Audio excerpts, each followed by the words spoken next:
नमस्कार। आज 31 मई है। आज के दिन विश्व तंबाकू निषेध दिवस मनाया जाता है। जी हाँ, विश्व तंबाकू निषेध दिवस मनाया जाता है। क्यों मनाया जाता है, आइए जानते हैं आज की कक्षा में। हर साल 31 मई को विश्व तंबाकू निषेध दिवस के रूप में मनाया जाता है। इसका उद्देश्य लोगों को तंबाकू के कारण होने वाले घातक परिणामों के प्रति जागरूक करना है और इसके कारण होने वाली बीमारियों व मौतों को कम करना है। यानी तंबाकू के सेवन से बहुत सारी बीमारियां होती है, जिससे बहुत मौतें, सबसे ज्यादा मौतें हमारे भारत में होती है।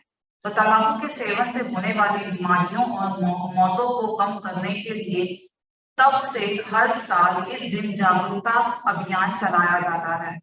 हर साल विश्व स्वास्थ्य संगठन यानी WHO की ओर से इसकी थीम निर्धारित की जाती है।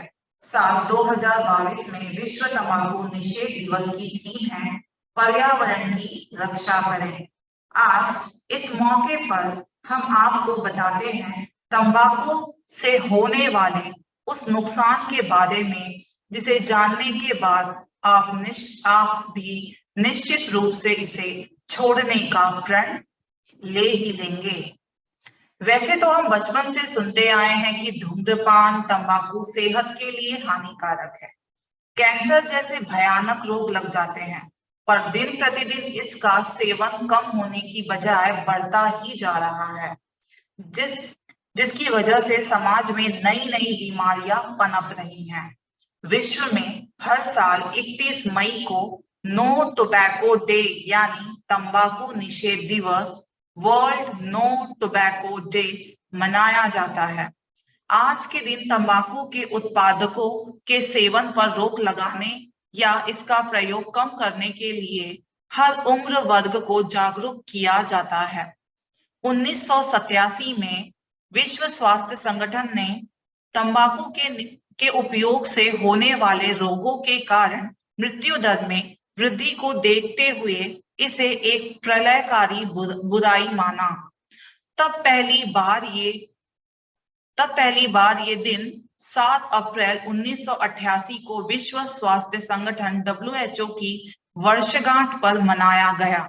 यानी सबसे पहले विश्व स्वास्थ्य संगठन ने कब मनाया था no tobacco day, world no tobacco day 7 अप्रैल 1988 को मनाया था। ठीक है, और इसके बाद ये हर साल कब मनाया जाने लगा, 31 मई को मनाया जाने लगा।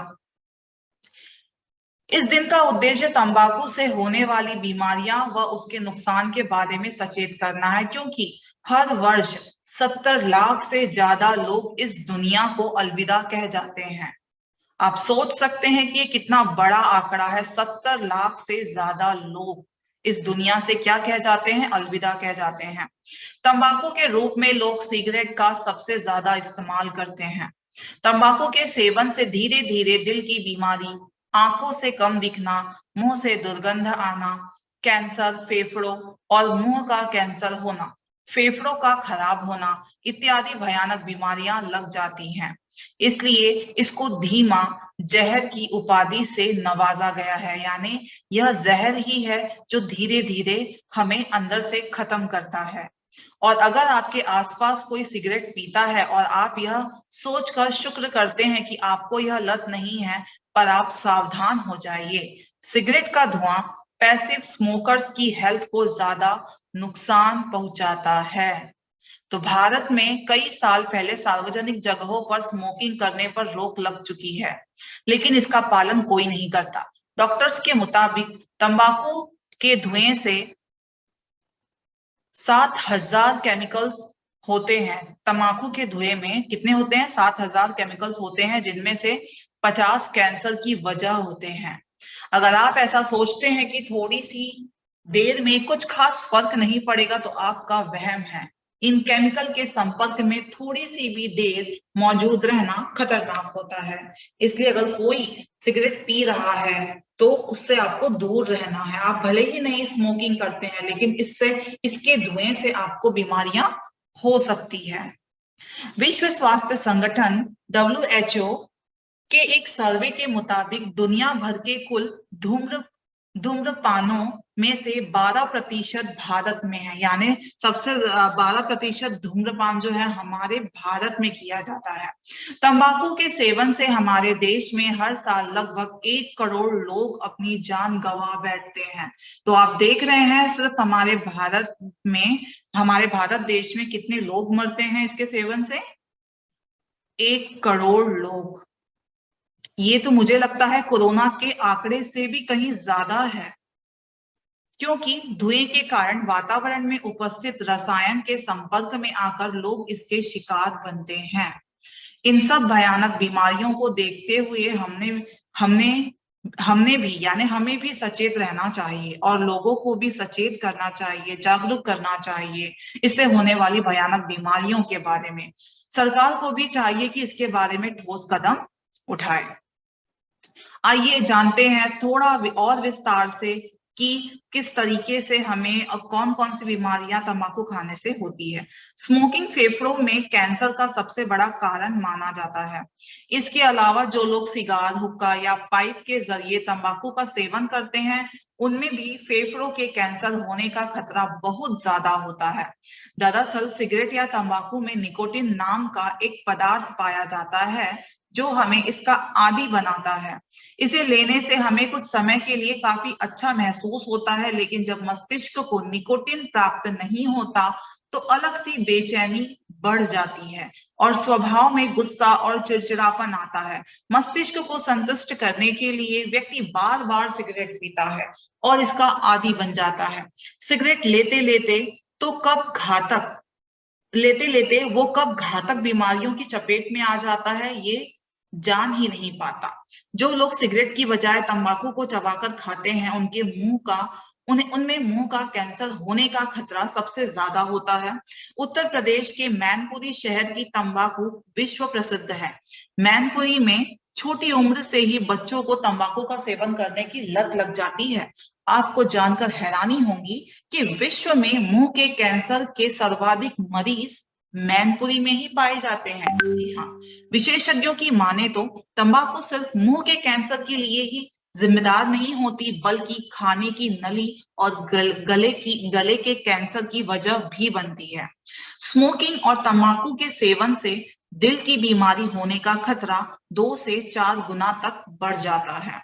सिगरेट तो व्यक्ति के मस्तिष्क को प्रभावित करती है। इसके कारण डिमेंशिया या अल्जाइमर जैसे रोग होने की आशंका काफी बढ़ जाती है। इसके अलावा ये महिलाओं की प्रजनन क्षमता को भी प्रभावित करते हैं। तो आइए, हमने यहाँ पर अभी जाना कि विश्व तंबाकू दिवस हम क्यों मनाते हैं, और आज हमने ये जान लिया है। और अब देखते हैं हम एक छोटी सी कविता विश्व तंबाकू दिवस पर। आओ सब मिलकर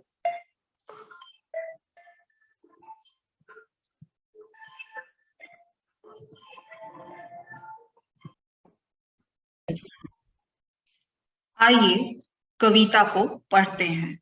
आओ सब मिलकर विश्व तंबाकू निषेध दिवस मनाते हैं। आओ सब मिलकर विश्व तंबाकू निषेध दिवस मनाते हैं। तंबाकू सेवन और धूम्रपान है बीमारी का कारण। तंबाकू सेवन और धूम्रपान है बीमारी का कारण। इसे पूरी दुनिया को बताते हैं। इसे पूरी दुनिया को बताते हैं।